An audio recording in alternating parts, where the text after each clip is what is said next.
Lila sighed, stretching luxuriously before rising to her feet. The air shifted. I blinked up at her, dazed and breathless. She watched me with quiet amusement, then reached for the first button of her blouse. "Well," she murmured, slipping the fabric from her shoulders, a slow, knowing smile curving her lips. "I suppose I shouldn't just sit and watch. Before we go any further, please take a quick second to hit like and subscribe. It's quick, free, and helps more than you know. Thank you now. Let's get started. If I don't feel a real man's hands on me soon, I might actually lose my mind." The words came out before I could stop them too. Raw, too desperate. But after 3 years of frustration, 2 glasses of wine and exactly 0 thrilling nights, I wasn't interested in pretending anymore. Lila choked on her drink, then laughed. "Damn that bad," I groaned, shifting in my seat. Worse. My ex was, let's just say, not exactly exciting. And now I thought being single would be fun. Turns out it's just a lot of bad dates and even worse options. Lila smirked. "So what's stopping you from just picking someone?" I let out a bitter laugh. "Oh, sure. Let me just grab the nearest available guy and hope he's worth it. The truth was, I didn't want just anyone I wanted to feel wanted again." Lila studied me for a second, then exhaled through her nose like she'd just made up her mind about something. "You know, I think I have a solution." I narrowed my eyes. "If you're about to suggest some app full of creeps, I swear, nope." She cut in smoothly. Then, with a slow sip of wine and a smirk that sent a shiver down my spine, she said it. "You should borrow my husband." Silence. I blinked, convinced I misheard. "I'm sorry, what?" She shrugged, completely unfazed. "You heard me." I stared at Lila, waiting for her to laugh, smirk anything to tell me this was a joke. But she just sipped her wine as if what she'd said wasn't completely insane.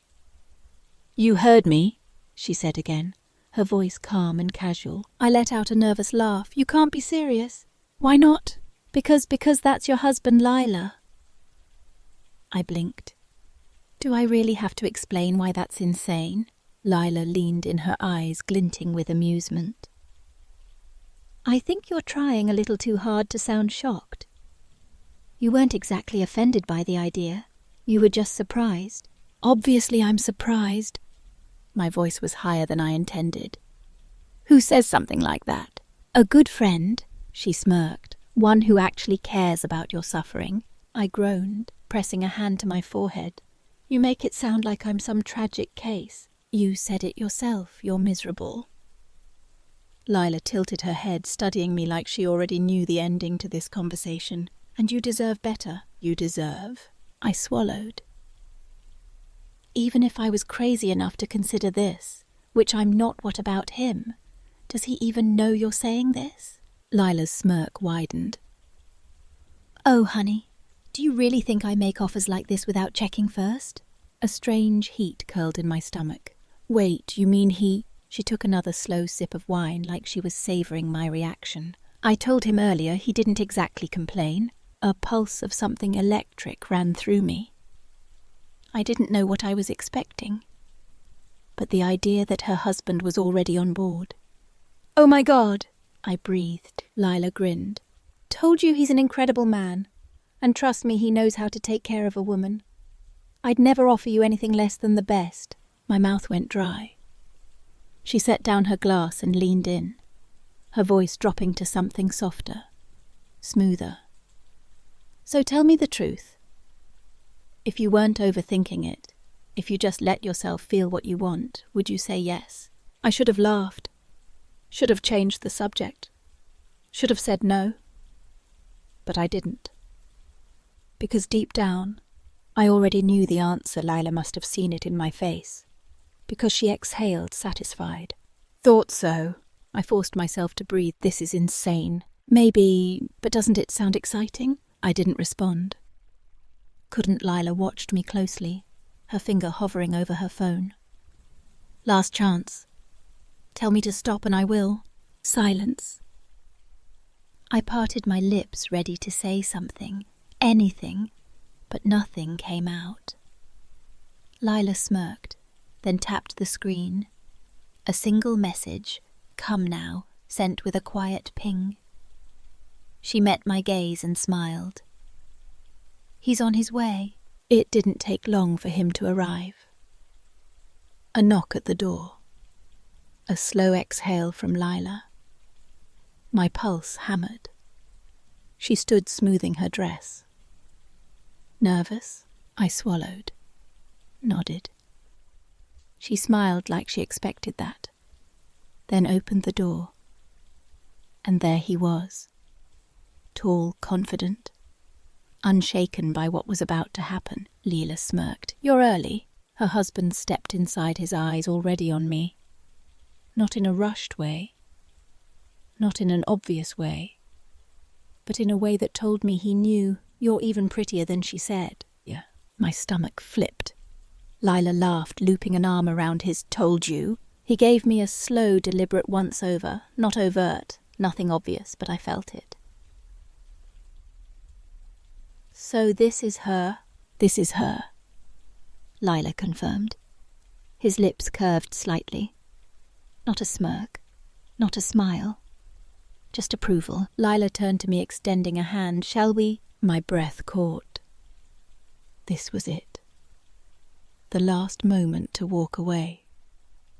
The last moment to pretend I hadn't already made up my mind.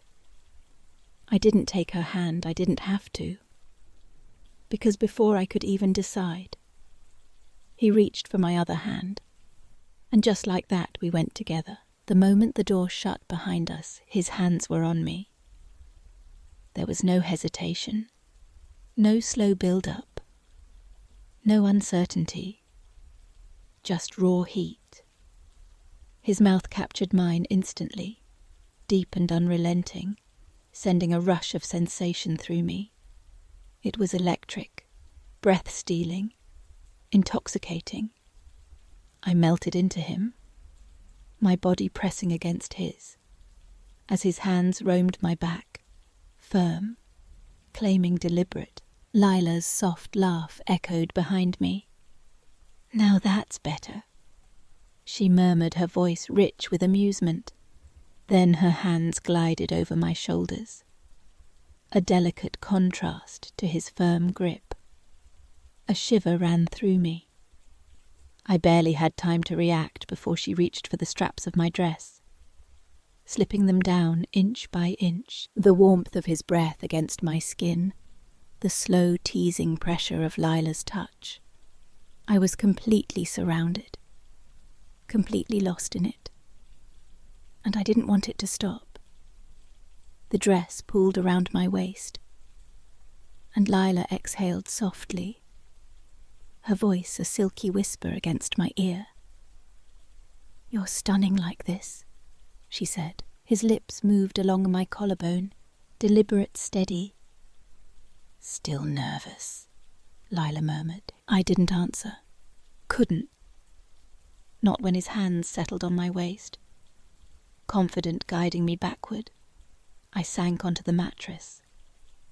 My breath uneven, my pulse hammering.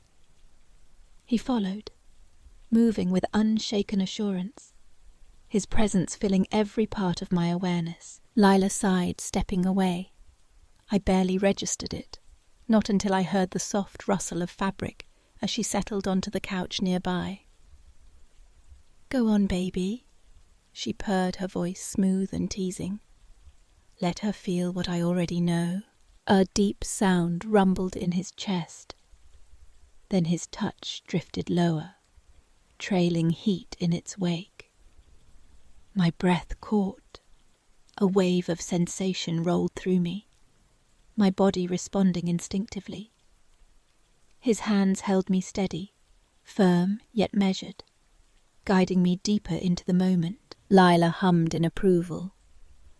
"Oh, sweetheart," she murmured, her fingers tracing along my arm, featherlight but electric.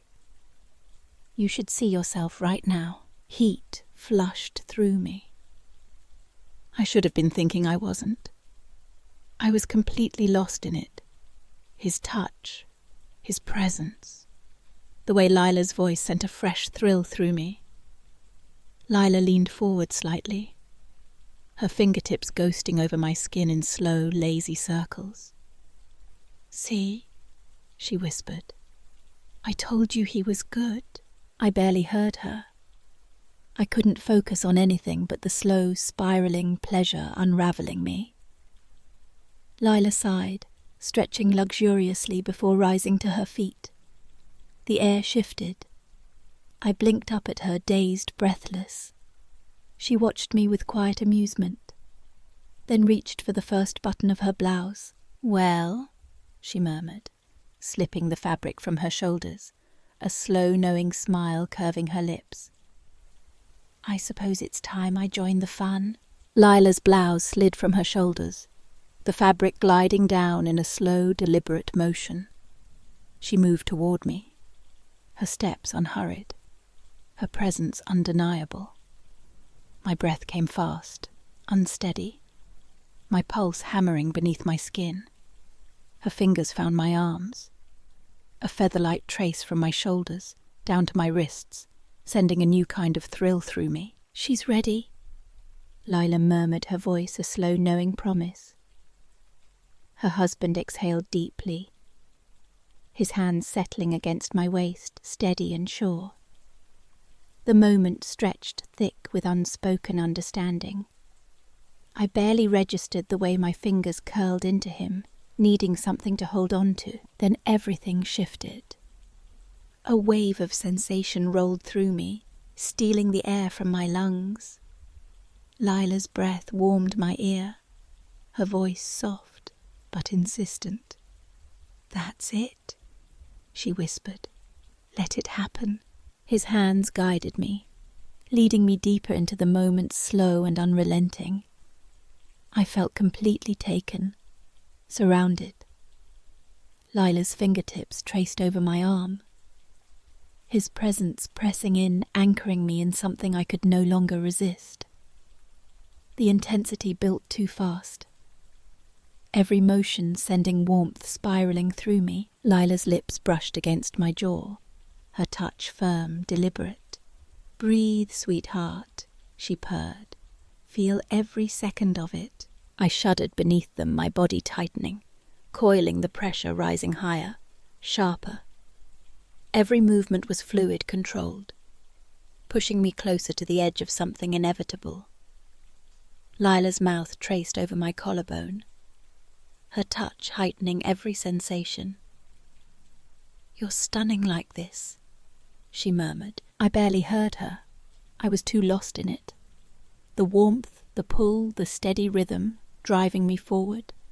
I chased it instinctively, caught in the moment, completely overtaken. Lila's lips hovered at my ear, her voice teasing, breathless.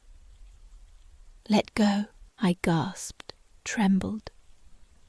And then her fingers squeezed mine, grounding me as I shattered. The moment hit in waves, deep, endless, overwhelming.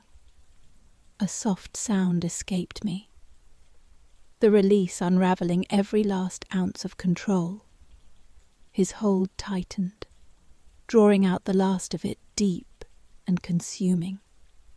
Lila's hands remained on mine, steadying me as I spiraled down from the peak. "That's it," she murmured, pressing a lingering kiss to my temple. Everything collapsed into warmth, into breathless stillness. The aftershocks lingered, pulsing softly through me. I sank into the feeling, weightless, completely unraveled. Lila sighed, a lazy, satisfied sound, her fingers still tangled with mine. The silence stretched heavy, warm, thick with the remnants of everything that had just unfolded. Her nails skimmed across my skin, a slow, teasing afterthought. She chuckled softly. "Told you we'd take care of you." I couldn't move, couldn't even form a thought. I just breathed, fully undone, completely taken. The room felt like it was holding its breath alongside me. The weight of what had just happened pressed down, not heavy in a suffocating way, but like a warm blanket, wrapping me in a haze of sensation and disbelief. My skin still tingled where their hands had been, where Lila's breath had grazed my ear, where her husband's steady grip had anchored me. I lay there, eyes half closed, staring at the ceiling, as if it might offer some clarity, some explanation for how I'd ended up here. But it didn't. The ceiling was just a ceiling, and I was just me caught in the aftermath of a moment I hadn't seen coming. Lila shifted beside me, her movements languid, deliberate. She propped herself up on one elbow, her gaze settling on me with that same knowing amusement she'd worn all evening. "You're quiet," she said, her voice soft but laced with a teasing edge. "Too quiet. What's going on in that head of yours?" I opened my mouth to respond, but nothing came out. What could I say? That I was still reeling, that I felt like I'd just stepped off a cliff and was somehow still falling. Instead, I let out a shaky laugh, my voice barely above a whisper. I don't even know where to start. Her husband still close enough that I could feel the warmth of his presence chuckled low in his throat. He hadn't spoken much, but every word, every glance carried a weight that made my pulse quicken. "Start with the truth," he said, his voice calm, steady, like he was used to cutting through chaos. "Always works. The truth." The word hung in the air, heavy with implications. The truth was a mess of contradictions. I was exhilarated, terrified, sated, and starving all at once. The truth was that I'd crossed a line I hadn't even known existed, and now I was standing on the other side, unsure of what came next. I turned my head slightly, meeting Lila's eyes. She was watching me, not with judgment or expectation, but with a quiet curiosity, like she genuinely wanted to know what I was feeling. I hesitated, searching for the right word. Alive more than I have in years, but also, I don't know, like I've done something I can't take back. Lila's lips curved into a small, almost tender smile. "Good," she said simply. "That's how it should feel. Alive is good. The rest, that's just your brain catching up." I blinked at her, unsure whether to laugh or argue. "You make it sound so simple." "It is simple," she said, leaning closer, her voice dropping to that silky tone that had pulled me in from the start. "You wanted to feel something real. You did. No need to overcomplicate it." Her husband shifted, sitting up slightly, his presence still commanding, even in the stillness. "She's right," he said, his eyes locking onto mine. "You're thinking too hard. Let it be what it was." I wanted to believe them. I wanted to let go of the nagging voice in the back of my mind, the one whispering about consequences, about morality, about what this said about me. But it wasn't that easy. I sat up slowly, pulling the sheet around me, suddenly aware of my vulnerability in a way I hadn't been moments before. "What happens now?" I asked, my voice quieter than I intended. I mean, this isn't exactly a normal Friday night. "This," Leela laughed, the sound bright and unburdened. "Normal is overrated," she said, stretching her arms above her head, completely at ease. "What happens now is whatever you want to happen. You're not obligated to do anything. You're not trapped. You're just here, with us." Her words were reassuring, but they didn't erase the uncertainty curling in my chest. I glanced at her husband, searching his face for some hint of what he was thinking. His expression was unreadable, but not cold. There was a warmth there, a steadiness that made me feel seen, even if I didn't fully understand it. "And you?" I asked, my voice barely above a whisper. "What do you want?" He tilted his head, considering the question. "I want you to be honest with yourself," he said finally. "That's all. No games, no pretense. Just you figuring out what you need." It was such a simple answer, but it hit me harder than I expected. I'd spent so long hiding from what I needed, burying it under layers of caution and self-doubt. And now here I was, stripped bare, in more ways than one, being asked to face it head-on. I swallowed my throat tight. "I don't know if I'm ready for that," I admitted. Lila reached out her hand, resting lightly on my arm. "You don't have to be ready," she said softly. "You just have to be open. One step at a time." I nodded, though I wasn't sure I fully believed her. The room fell silent again, but this time it wasn't heavy or charged. It was just calm, like we'd all reached some unspoken agreement to let the moment breathe. Lila slid off the bed, moving with that effortless grace that made everything she did seem intentional. "I'm getting some water," she announced, glancing back at me with a playful smile. "You want anything?" I shook my head, still too caught up in my thoughts to form a proper response. She didn't press, just slipped out of the room, leaving me alone with her husband. The air shifted again, not uncomfortable but different. He was watching me, not in a way that made me feel exposed, but in a way that made me feel understood. "You're not what I expected," he said. After a moment, his voice low, almost thoughtful, I raised an eyebrow, a spark of curiosity cutting through my haze. "What did you expect?" He smiled, just a hint of it, but it was enough to make my stomach flutter. "Someone less real. Lila talks about you a lot." I thought maybe she was exaggerating. She wasn't. The compliment caught me off guard, and I felt a flush creep up my neck. "I'm not sure if that's a good thing or not," I said, half laughing. "It's a good thing," he said, his tone leaving no room for doubt. "You're not pretending. That's rare." I didn't know how to respond to that, so I didn't. Instead, I leaned back against the headboard, letting his words settle over me. They felt like a gift, one I wasn't sure I deserved, but wanted to hold on to anyway. The silence between us was comfortable, and for the first time since this whole thing started, I felt a flicker of clarity. Not answers. Not yet.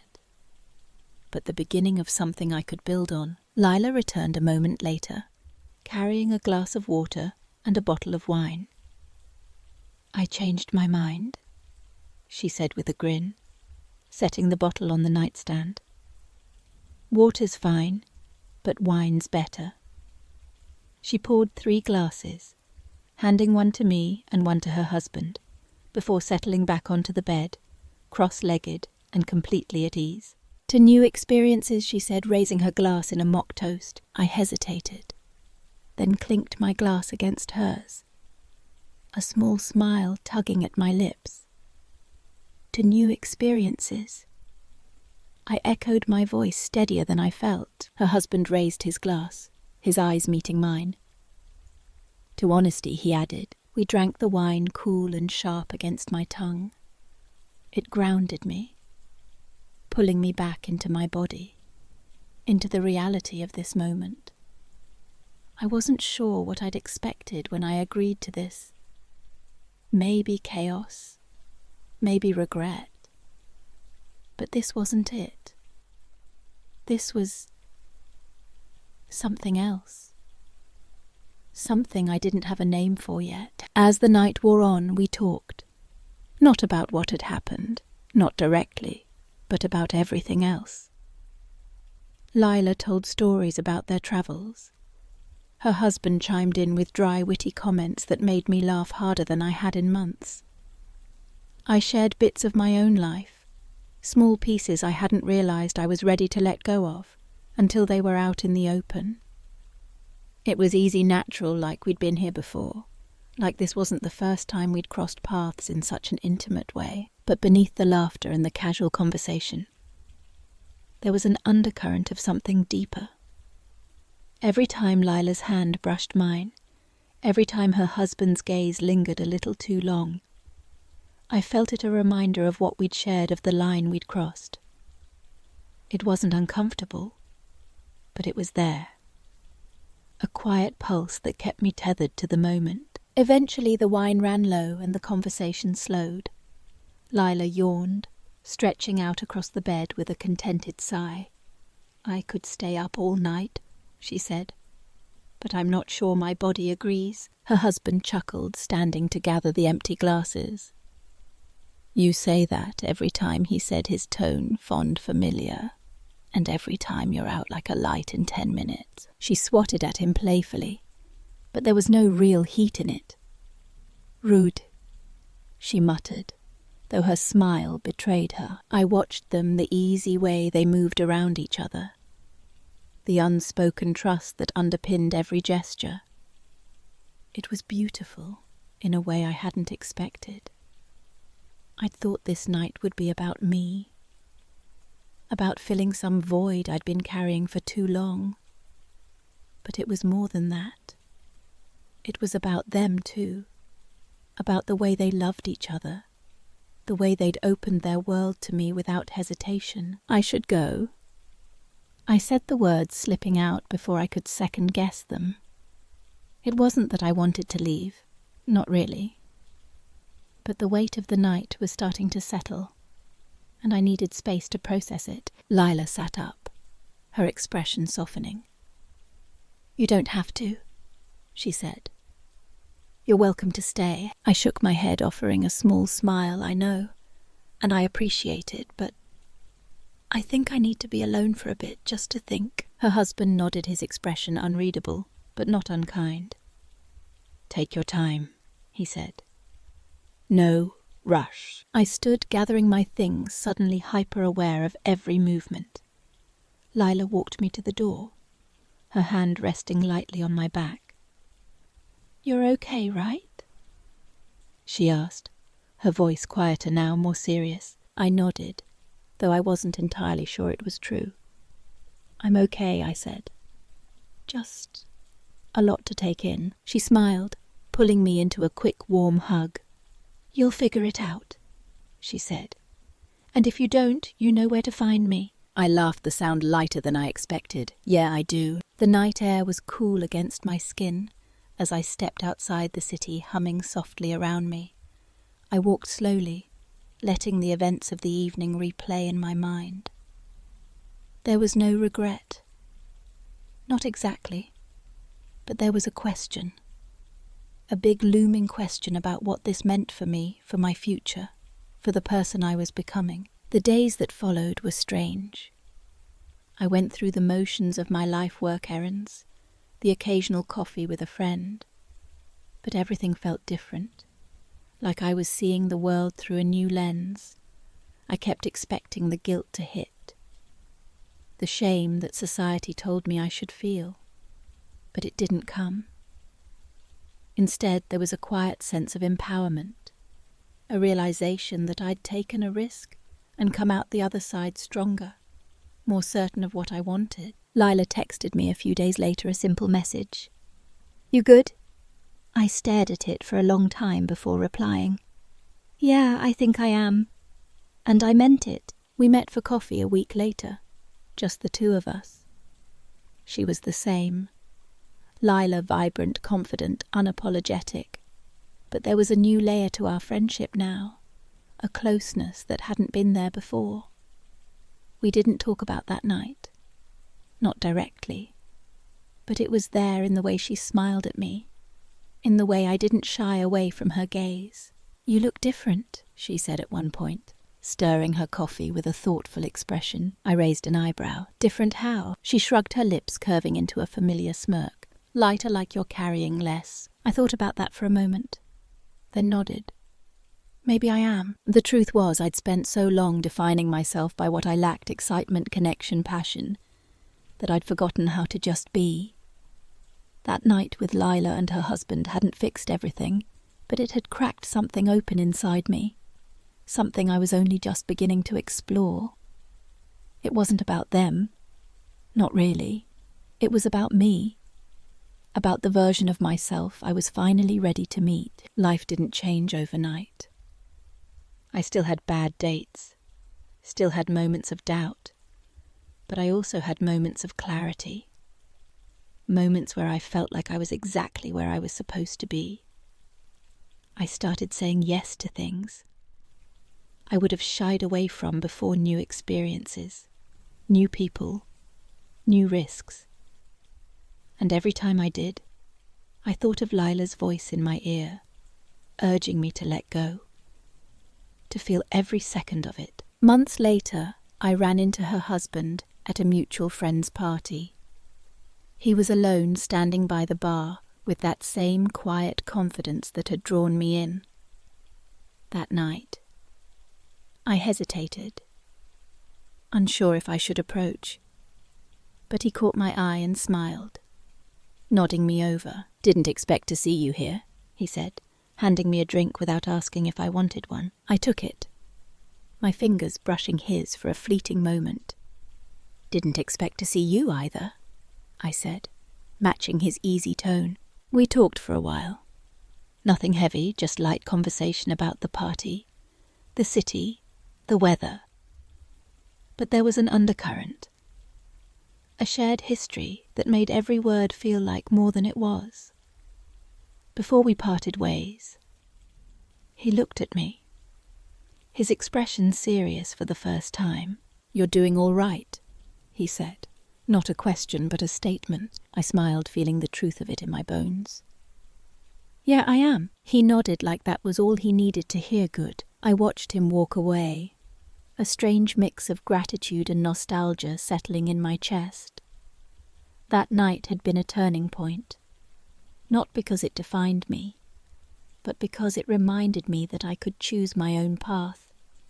No matter how unconventional Lila and her husband hadn't given me answers, but they'd given me something better, a chance to ask the right questions. Most people would say no to an offer like this, but let's be real. It's not that simple.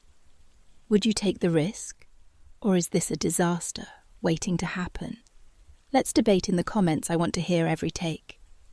And if you loved this story, don't just leave. Hit like, subscribe, and turn on notifications. More stories like this are dropping soon, and you don't want to miss out.